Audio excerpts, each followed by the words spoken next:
Bueno, entonces vamos a comenzar con la sesión del día de hoy. Primero, coméntenme si todos pueden ver la diapositiva, por favor. Sí, profe, se ve bien. Sí, sí se ve. Ok, bueno, vamos a comenzar. La vez pasada estuvimos viendo lo que son ejemplos donde habían cargas distribuidas y vimos que estas cargas distribuidas nosotros las podemos reemplazar poniendo cargas en los nodos. Y para ya no meternos en problemas de formulación, pues les pasé por ahí lo que es una tabla que les estoy mostrando aquí en esta diapositiva. Y bueno, voy a encerrar aquí los casos que vamos a estar ocupando acá en esta clase. Vamos a estar ocupando lo que es... bueno, voy a borrar aquí para que se alcance a apreciar mejor. Vamos a estar ocupando este caso y también vamos a estar ocupando este caso que está aquí.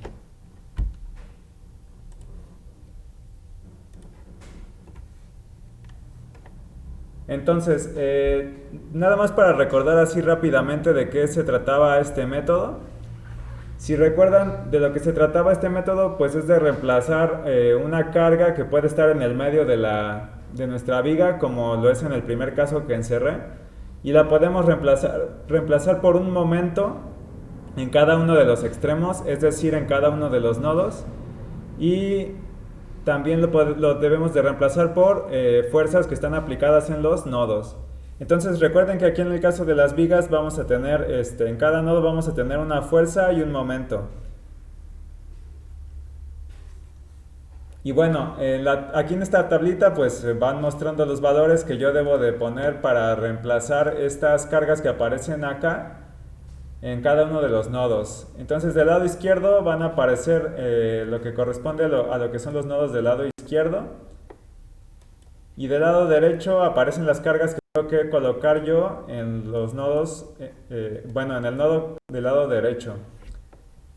Entonces vamos a ver cómo se aplica esto para casos en los que ya es una estructura, porque si recuerdan, la vez pasada estuvimos viendo lo que son pues elementos individuales. Vamos a ver en este caso cómo se aplica en una estructura. El primer ejemplo va a ser así nada más como que platicado. Y ya en el segundo ejemplo vamos a ver ya cómo se aterriza mejor toda esta parte de la formulación. En el caso en el que tenemos cargas distribuidas solamente en ciertos elementos de mi estructura.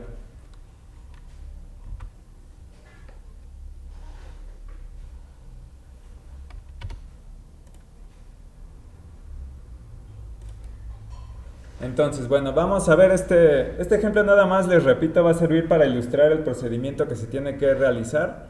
No vamos a ver todo el desglose de las matrices porque llevaría un poquito más de tiempo, pero en el segundo ejemplo sí lo vamos a manejar de esa manera. Sí vamos a ver cómo es todo el desglose de lo que son las matrices.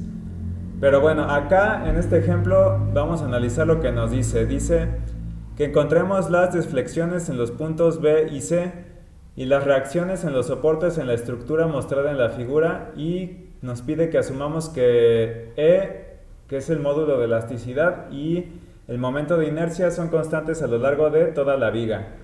Y bueno, nos dan lo que son pues todos los datos para poder resolver el problema. Pero bueno, ahorita no nos vamos a fijar tanto en los datos, nada más quiero que pongan mucha atención en lo que es pues el procedimiento. Acá lo primero que vamos a hacer es discretizar la viga original y la vamos a dividir en dos elementos. Ahora, a lo mejor a alguien se le pudo haber ocurrido decir, bueno, a lo mejor tomo este como el primer elemento, puedo tomar esta otra parte como un segundo elemento y esta otra como un tercer elemento. Pero la ventaja de usar este método es que nos vamos a ahorrar de hacer una discretización con más elementos. En este caso nada más voy a manejar dos.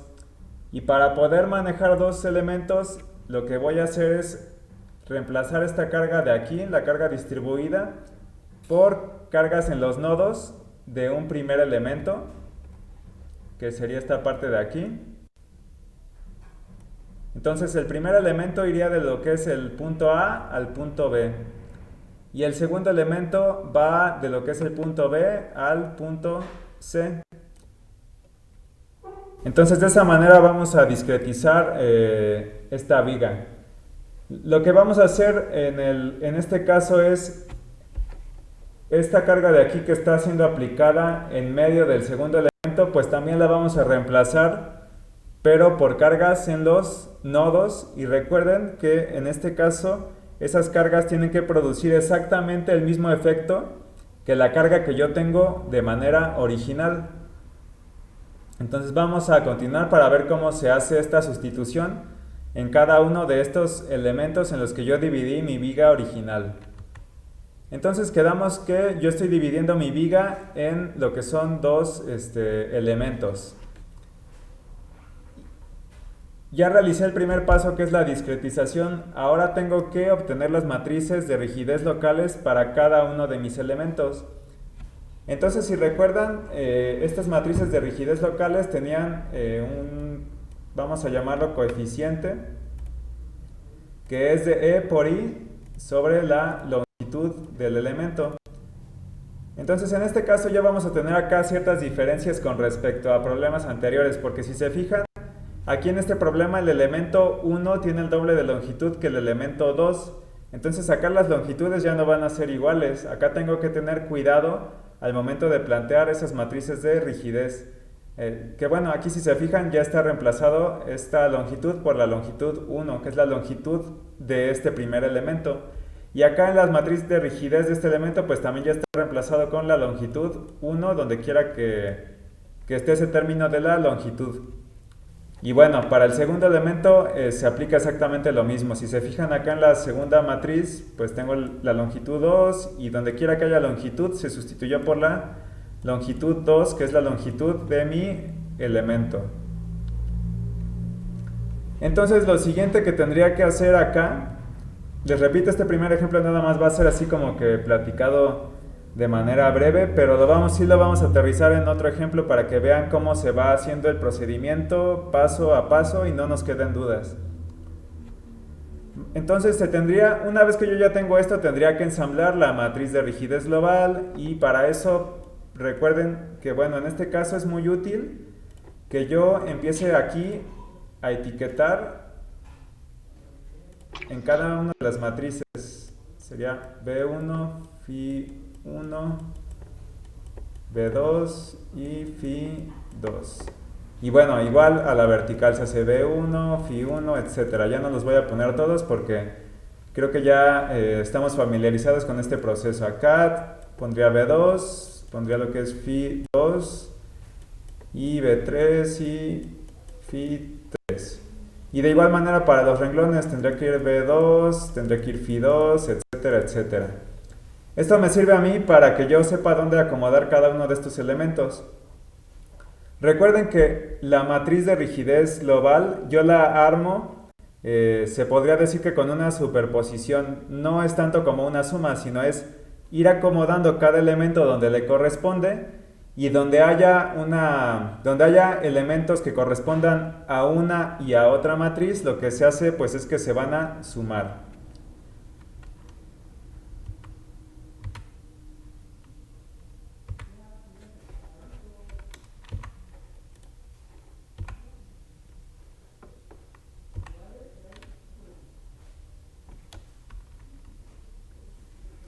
Bueno, entonces aquí la matriz de rigidez global yo la puse con un signo de interrogación porque ya no, les repito, en este problema no me voy a meter a hacer todo el desglose. Si alguien quiere puede pues hacerlo de manera manual para ver cómo quedaría. Lo que va a pasar acá, bueno, nada más rápidamente para platicarles, voy a tratar de ponerlo de otro color a ver si se alcanza a apreciar. Bueno, esta parte de aquí quedaría traslapada con lo que es esta parte de acá de la matriz, ya al momento de hacer el ensamble. Entonces, pues esos elementos que están ahí en esa parte se sumarían. Entonces vamos a imaginarnos que ya obtuvimos nuestra matriz de rigidez global.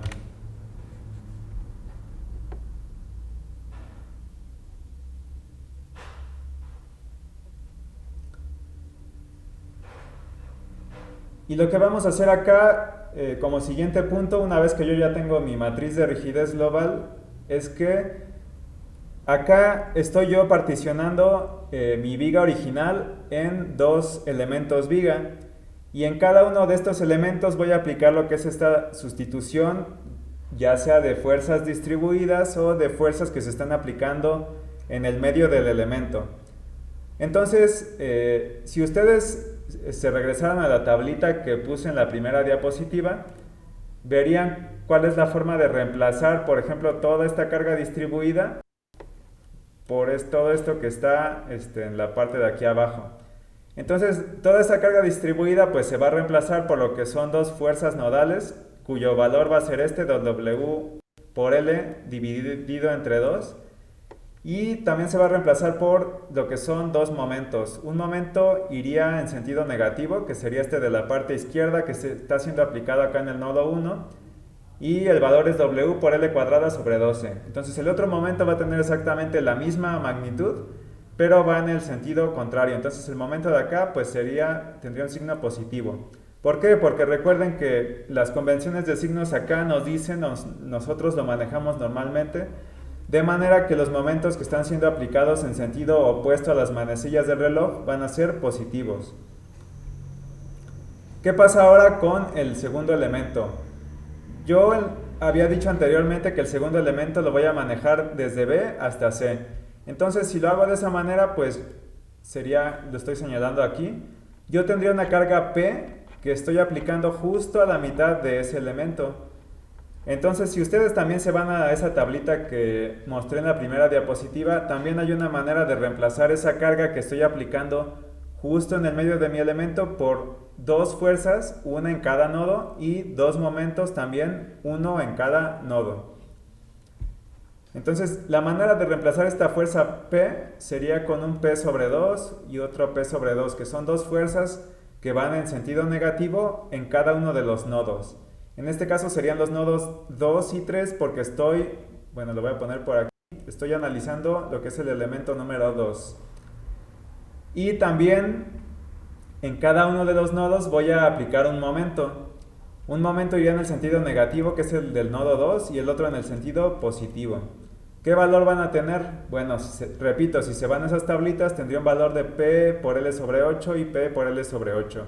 La magnitud de los momentos es la misma, solamente que un momento va en un sentido, que en este caso en el nodo 2 iría en el sentido de las manecillas del reloj y por eso es negativo, y en el otro nodo iría en el sentido positivo. ¿Por qué? Porque va en el sentido contrario u opuesto a las manecillas del reloj. Entonces yo ya aquí hice una especie de desglose, puse lo que son diagramas de cuerpo libre para cada uno de mis elementos. Y lo que tendría que hacer es lo siguiente. Acá yo estoy haciendo este desglose en diagramas de cuerpo libre de cada elemento para sacar lo que es un vector de fuerzas globales. Y vamos a ver cómo se realiza este paso. Bueno, primero voy a sacarlos de manera individual. Entonces, para el elemento, lo que es el elemento 1, lo tendría de esta manera acá como está en la parte izquierda. Acá simplemente estoy reemplazando lo que es la fuerza 1, el momento 1 y la fuerza 2 y el momento 2 por cada uno de los valores que le corresponden, de acuerdo al análisis que yo había planteado en la diapositiva anterior. Y para el elemento 2, pues voy a hacer algo muy similar. Para el elemento 2, sí, bueno, acá nada más voy a tomar en cuenta lo que son las fuerzas que están siendo aplicadas en el nodo 2 y en el nodo 3.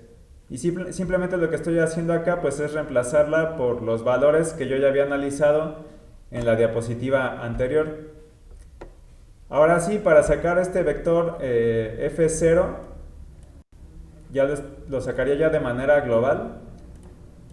Lo que haría ahora es también una especie de superposición. Entonces yo tengo que integrar lo que son este vector y este vector de aquí, los tengo que integrar en un vector de fuerzas, pero ahora de manera global. ¿Y esto cómo lo interpreto en el diagrama de cuerpo libre? Bueno, lo podría yo interpretar, vamos a irlo haciendo paso a paso para que se vaya viendo de dónde va saliendo cada uno de los términos que está en el vector de fuerzas globales F0. Vamos a ir viendo lo que va pasando en cada nodo. Y por cada nodo, fíjense bien, pongan mucha atención. Vamos a ver lo que son las fuerzas y los momentos. Entonces en el primer nodo yo tengo una fuerza W L sobre 2 y va en la dirección negativa. Voy a irlos tachando o señalando. Y bueno, es esta fuerza que está aquí. Ahora, ¿qué momento está siendo aplicado acá en este nodo 1? Se está aplicando un momento cuya magnitud es W por L cuadrada sobre 12. Pero recuerden que va en dirección negativa. Entonces, ese término, ese momento de ese primer nodo va a ser este que estoy aquí señalando. ¿Qué va a seguir? Bueno, acá hay que tener cuidado en el siguiente nodo. ¿Por qué? Porque el nodo 2, bueno, estamos parados, imagínense que estamos parados en el elemento 1. Entonces va a haber una fuerza W por L sobre 2. Y lo que va a pasar aquí es lo siguiente. Si se fijan en el elemento 2 también voy a tener una fuerza que es P sobre 2. Entonces acá, ¿cómo lo voy a considerar? Estas dos fuerzas van en el sentido negativo.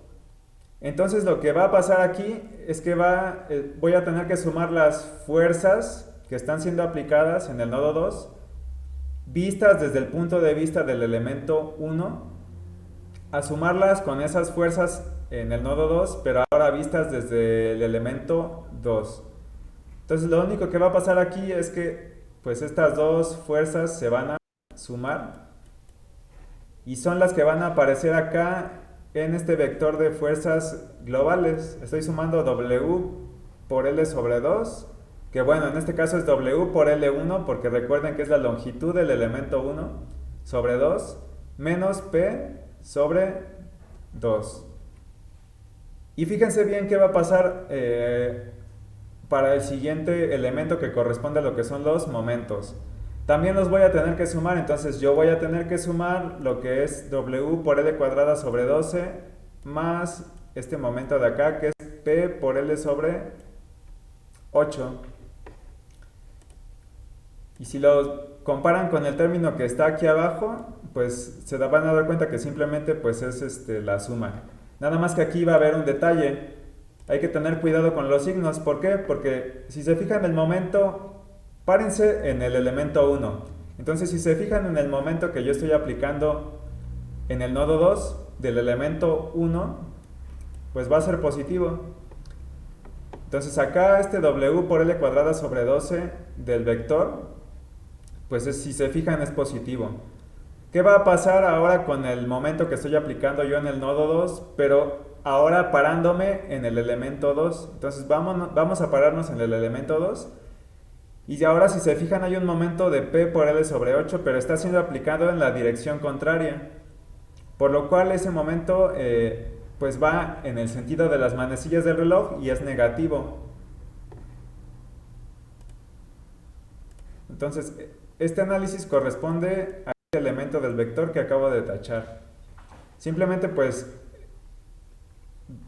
lo que estoy haciendo aquí es que me fijo que tanto el elemento 1 como el elemento 2 pues van a compartir el nodo 2. Entonces se puede, entre comillas, decir que estoy sumando las fuerzas y los momentos del nodo que están compartiendo estos dos elementos. Y voy a finalizar este análisis y voy a fijarme qué fuerzas están siendo aplicadas en el nodo 3. En el nodo 3 pues nada más está menos P sobre 2, es negativo porque va en el sentido negativo. Y tengo P por P por L2, que es la longitud del elemento 2, sobre 8, que es el valor de ese momento. Entonces el momento está siendo aplicado en el sentido... está siendo aplicado en el sentido opuesto a las manecillas del reloj. Entonces, bueno, creo que de hecho aquí habría que... por aquí creo que hay un error en el signo, pero ya en las diapositivas que yo suba ya estará corregido.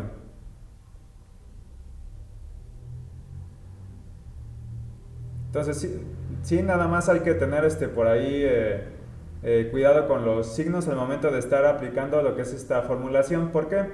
Porque en los diagramas de cuerpo libre, si se fijan, pues nada más están anotados lo que son las magnitudes de cada fuerza y de cada momento.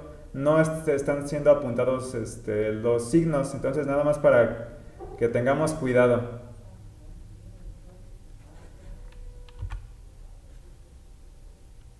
Entonces, bueno, ¿por qué quiero obtener todo este vector de fuerzas globales, perdón?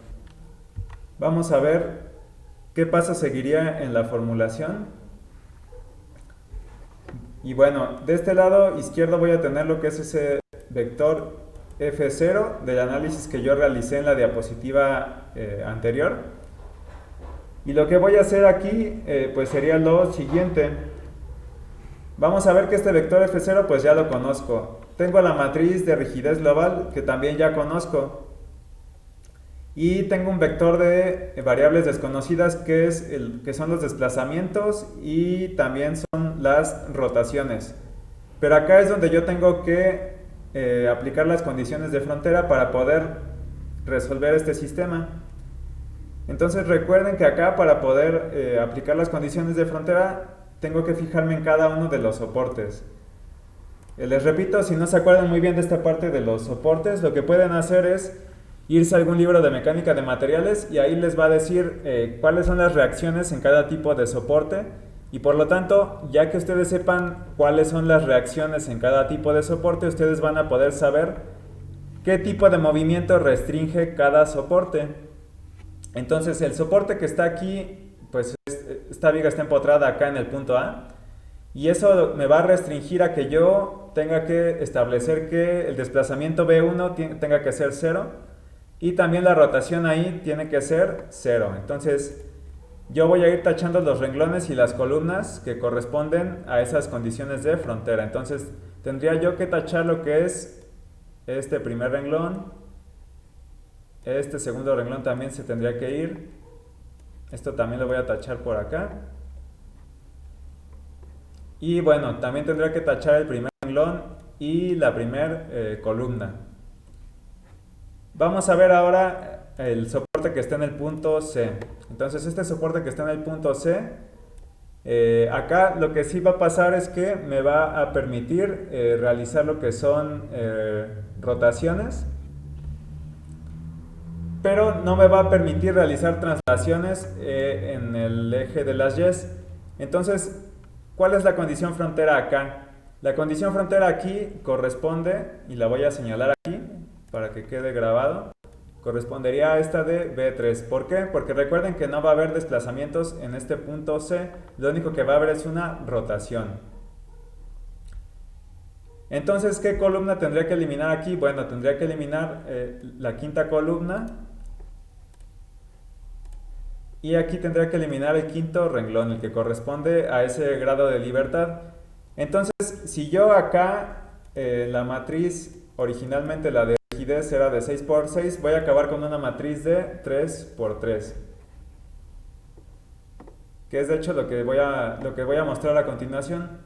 Entonces, bueno, también se me olvidó tachar por aquí este elemento. Y bueno, aquí voy a poner unas etiquetas nada más para que se sepa a qué grado de libertad corresponde cada columna. Y aquí pues ya quedó lo que es una matriz de 3 por 3. Y también quedó reducido pues este vector de fuerzas F0. Y también ya tengo acá del lado derecho lo que es el vector de desplazamientos, que es lo que yo quiero encontrar. Entonces en este punto yo ya podré encontrarlo. ¿Por qué? Porque ya conozco cuál es el vector de fuerzas F0, ya conozco cuál es la matriz de rigidez, ya está reducida porque ya en este punto ya apliqué las condiciones de frontera. Y lo único que tengo que hacer es con algún programa, con algún procedimiento, tengo que pues hacer unas operaciones matriciales para poder obtener ese desplazamiento. Entonces, ¿qué es lo que yo estoy indicando aquí? Entonces, acá está el vector de desplazamientos. esta sería la matriz de rigidez reducida, pero bueno, si ya ustedes checan la formulación matricial, pues tendrían que hacer la inversa de la matriz, que en este punto yo ya puedo hacerla porque ya apliqué las condiciones de frontera. Recuerden que la matriz original, la matriz de rigidez global, pues no se puede invertir porque si hacen el determinante es cero, y si ustedes checan por ahí en sus apuntes de álgebra lineal, pues en ese caso la matriz no es invertible y por lo tanto el sistema no tendría solución. Entonces, esta matriz invertida la tengo que multiplicar por este vector de fuerzas reducido. Y una vez que yo tenga este vector de fuerzas reducido, yo estaré encontrando lo que son los desplazamientos. Entonces, para poder encontrar las reacciones en cada uno de los soportes, vamos a finalizar aquí con este ejemplo diciendo lo siguiente. Yo tengo la matriz de rigidez global, que es esta acá, y esta acá es la matriz antes de aplicarle las condiciones de frontera. En este punto donde yo aplico esta ecuación, ya tengo resuelto quiénes son los desplazamientos y quiénes son las rotaciones. Y ya sé yo también quién es este F0. ¿Por qué? Porque este F0, recuerden que es lo que yo estuve analizando al hacer los diagramas de cuerpo libre de cada uno de los elementos. Entonces, para este punto yo ya podría aplicar todas las operaciones matriciales que necesitara y encontrar esta reacción R.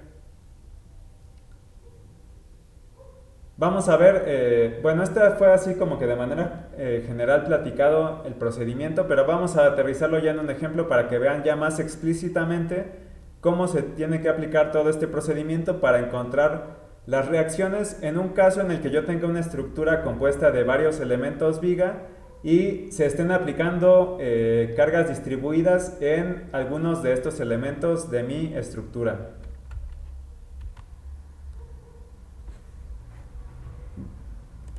Vamos a verlo entonces con este ejemplo y vamos a ir también desglosando paso a paso para que veamos cómo se encuentran los desplazamientos en primer lugar y posteriormente cómo se encuentran las reacciones.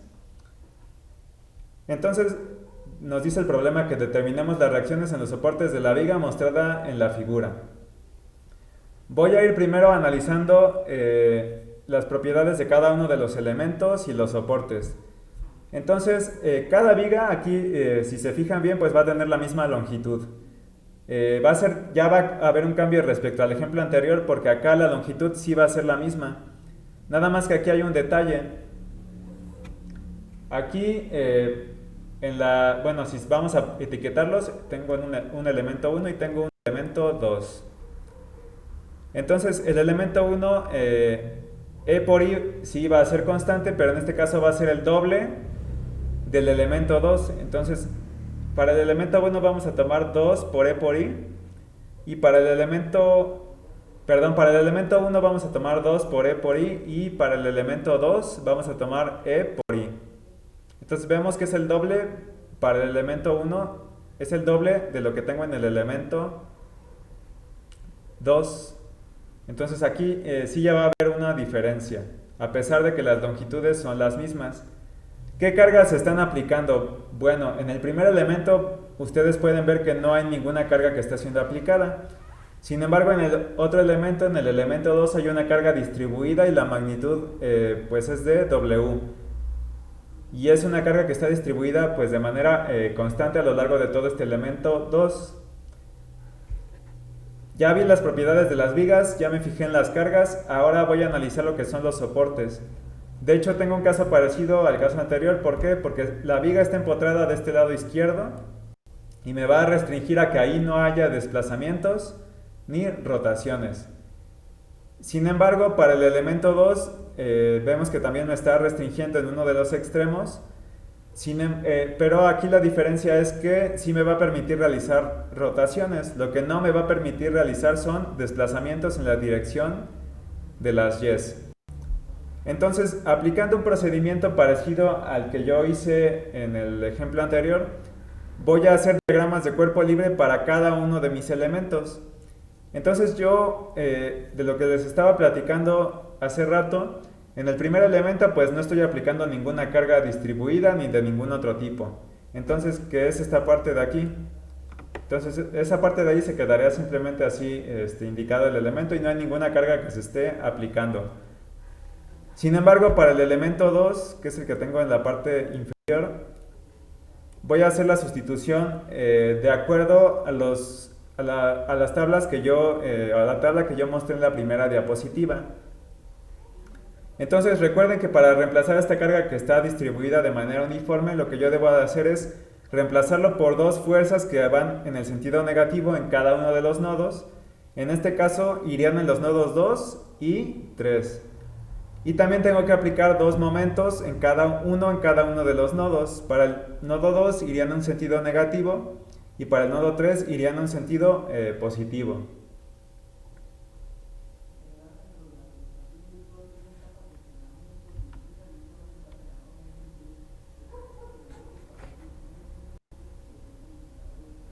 Ahora vamos a formular lo que son las matrices de rigidez locales. Si se fijan en la primera matriz de rigidez, es los elementos que están dentro ya en sí de la matriz, no tanto del coeficiente. Si se fijan son un 20, de hecho voy a irlos tachando, un 24, un 12, un menos 24. ¿Y esto a qué se debe? Esto se debe a que pues este primer término de 2 por e por i pues va a ser el doble. En el primer elemento va a ser el doble que en el segundo elemento. Entonces esa es la razón por la que aparecen aquí estos términos. Si los comparan elemento a elemento con lo que tengo en la matriz de rigidez del elemento 2, se van a fijar que pues va a ser el doble en cada uno de los elementos, pero se debe a eso. Se debe a que en mi primer elemento esa multiplicación de e por i va a ser el doble que en el segundo elemento. Entonces ya tengo mis matrices de rigidez locales. Ya tengo la matriz para el primero y para el segundo elemento. Voy a hacer el ensamble. Entonces si recuerdan qué elementos se van a traslapar, los voy a encerrar acá en las matrices de rigidez locales. Y esos son los elementos que van a estar traslapándose. Entonces esos elementos se van a sumar al momento de estar yo haciendo el ensamble de la matriz de rigidez global. Entonces si se fijan hay un 24 más 12 es este término de aquí. Hay un menos 12L más 6L es este término de aquí y así me sigo. Entonces 6L, tengo este menos 12L más el 6L de aquí. Y finalmente tengo un 8L cuadrada y un 4L cuadrada. Que bueno, sería este último elemento que acabo de subrayar. De esta manera yo ya tengo integrada mi matriz de rigidez global para todo mi sistema, más bien dicho, toda mi estructura de vigas. Entonces, ¿qué hago a continuación una vez que yo ya tengo esta matriz de rigidez global? Bueno, una vez que yo tengo ya esta matriz de rigidez global, la puedo integrar en el sistema matricial. Y este sistema matricial lo que me va a decir lo que me dice es lo siguiente, que tengo que multiplicar está multiplicada la matriz de rigidez global por el vector de desplazamientos va a ser igual a, bueno, no lo puse aquí, pero lo voy a poner acá con una nota. Este de aquí, pues sería el vector F0. Acá ya no me metí a hacer el desglose de hacer la suma de las fuerzas en cada nodo. Y de hecho, si se fijan, pues es muy sencillo porque como no tengo ninguna fuerza acá en lo que es el elemento 1, pues nada más pasaría directamente lo que son... Bueno, vamos a hacerlo elemento a elemento, nodo a nodo para que vean de qué se trata esto. En este primer nodo pues no hay ninguna fuerza ni ningún momento. Entonces es lo que está aquí, 0 y 0. En este primer elemento, en el segundo nodo, no hay ninguna fuerza aplicada ni tampoco se está aplicando ningún momento. Sin embargo, si me pongo en el segundo elemento, si me paro aquí, veo que sí hay una fuerza que se está siendo aplicada aquí, que es esta WL sobre 2, que es esta fuerza de aquí. Y si hay un momento que está siendo aplicado, W por L cuadrada sobre 12, que es este elemento que acabo de subrayar. Y finalmente acabamos en el nodo 3. En el nodo 3 solamente van a estar las fuerzas W por L sobre 2, que es esta de aquí, y W por L cuadrada sobre 12, que como va en sentido contrario a las manecillas del reloj, viene siendo positivo. Ahora ya tengo planteado mi sistema matricial. Lo siguiente que tengo que hacer es aplicar las condiciones de frontera. Entonces, al aplicar las condiciones de frontera, pues otra vez a manera de repaso, recuerden que acá en el primer soporte del elemento 1, en el nodo 1, no voy a tener lo que son ni desplazamientos, ni lo que son tampoco rotaciones. Y acá en el elemento 2, en el nodo 3, voy a estar restringido en cuanto a al desplazamiento vertical, que es V subíndice 3. Entonces, aplicando estas condiciones de frontera, yo voy a llegar al sistema matricial que está aquí en la parte inferior. Ya nada más tengo una matriz de 3 por 3. Y pues está igualado a lo que son el vector de fuerzas globales, pero ya está reducido también. Entonces, bueno, yo aquí ya no lo puse, pero en un paso intermedio yo tuve que haber tachado ciertos renglones y ciertas columnas. Y de aquí lo que yo tengo que hacer finalmente es, voy a obtener lo que son estos desplazamientos y los voy a obtener con una operación matricial. En este caso, bueno, ya saben que tengo que pasar del otro lado la matriz de rigidez reducida y la tengo que multiplicar por este vector de fuerzas, y si yo hago eso, pues me quedan estos desplazamientos que están aquí en esta parte de la derecha. Ahora ya encontré los desplazamientos. Una vez que yo ya encontré los desplazamientos, yo puedo ya evaluar cuáles son las reacciones.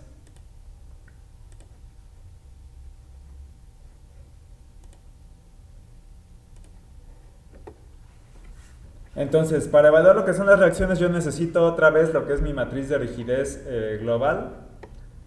Voy a irla señalando por acá. Entonces, esta va a ser mi K que tenía originalmente antes de aplicar las condiciones de frontera. Este es el vector de desplazamientos, pero pues en este punto yo ya conozco K, yo ya también conozco cuáles son los desplazamientos. ¿Por qué? Porque ya sé cuáles son las condiciones de frontera y ya resolví para los desplazamientos en el paso anterior. Y le voy a restar lo que es este vector F0. Entonces este vector F0, recuerden que son pues las cargas externas. ¿Y de dónde salen? Pues salen estas cargas externas de acá, de estos diagramas de cuerpo libre. Y lo que seguiría pues es hacer todas estas operaciones matriciales, y finalmente a lo que yo llego pues es a obtener lo que son las reacciones. Ahora, bueno, voy a etiquetar aquí en el vector de reacciones a qué fuerza o a qué momento corresponde cada término de este vector. Entonces, la primera fuerza sería la fuerza 1, luego el momento 1, fuerza 2, momento 2 y fuerza 3 y momento 3.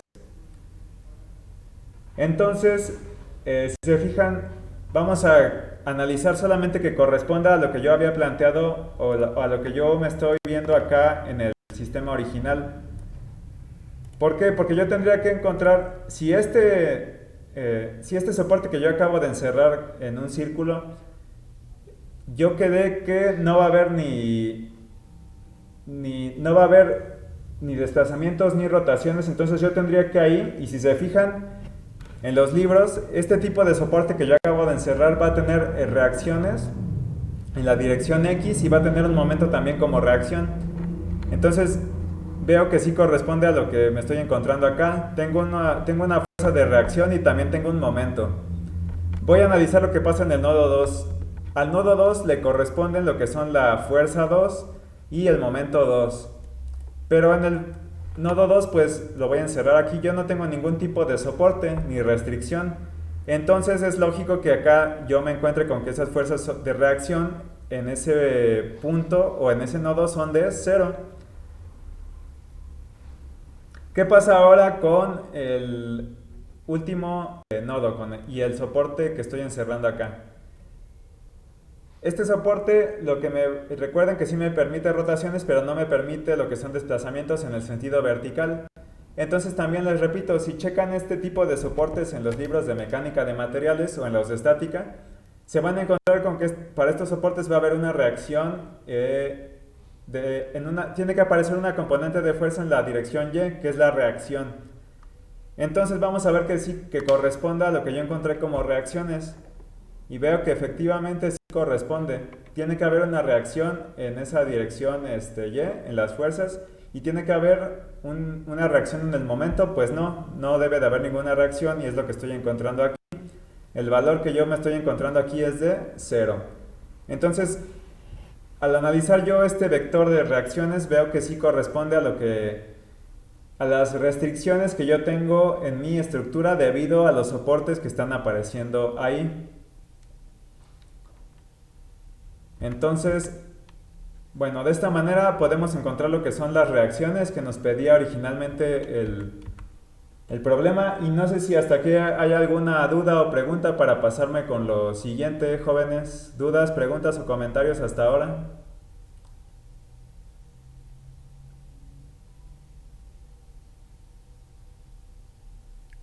Creo que no, profe, todo No, bien. profe, hasta ahorita de mi parte no.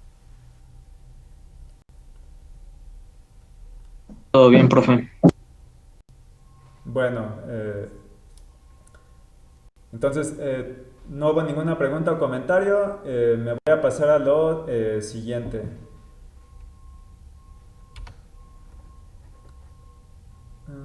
Entonces, bueno, van a tener ya también más adelante esta diapositiva. Subir ahí a lo que es la plataforma de Classroom.